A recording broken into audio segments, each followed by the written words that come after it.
రాష్ట్ర విభజన జరిగి 10 ఏళ్లు గడిచిన ఆంధ్రప్రదేశ్ పరిస్థితి దశాబ్ద ఘోషగా మారిందని మాజీ ఎంపీ ఉండవల్లి అరుణ్ కుమార్ అన్నారు. తెలంగాణలో రాష్ట్ర ఆవిర్భావ దినోత్సవ వేడుకలు జరుపుకుంటున్నారని, ఏపీలో మాత్రం పరిస్థితి దశాబ్ద ఘోషగా మారిందన్నారు. మరో 2 రోజుల్లో ఎన్నికల ఫలితాలు వెలువడనున్నాయని, అధికారంలోకి ఎవరు వచ్చినా ఏపీ విభజన సమస్యలు పరిష్కరించాలని సూచించారు.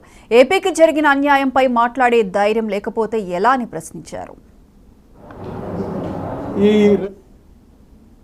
ఇవాటికి సరిగ్గా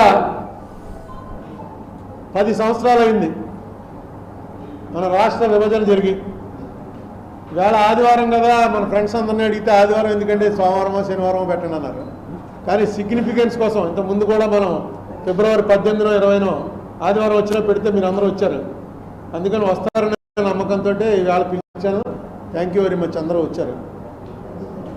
ఈ రేపు రిజల్ట్ వస్తుంది, 4వ తారీఖు ప్రభుత్వం ఏర్పడుతుంది.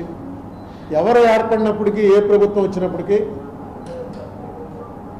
ఈ 10 సంవత్సరాల్లో ఆంధ్రప్రదేశ్ రాష్ట్రాన్ని వాళ్ళేమో అక్కడ ఆవిర్భావ దినోత్సవం చేసుకుంటున్నారు.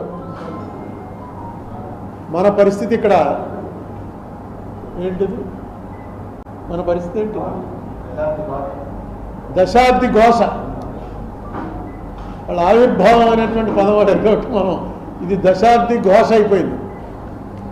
ఇక్కడ ఏ పని ఆంధ్రప్రదేశ్ రాష్ట్రంలో 2014-15లో రిసోర్స్ గ్యాప్ ఏదైతే ఉందో అది కేంద్ర బడ్జెట్లో పెట్టి దాన్ని ఫుల్ఫిల్ చేస్తాం. అది యాక్ట్లోనే పెట్టారు.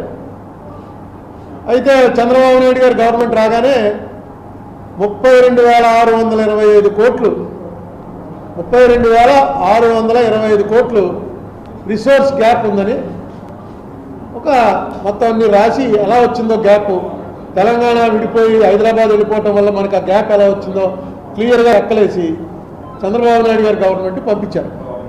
పంపిస్తే ఇప్పటి వరకు ఆ డబ్బులు ఫస్ట్ ఇయర్ ఇవ్వాల్సిన డబ్బుల్లో మనకు ఇప్పటి వరకు అందింది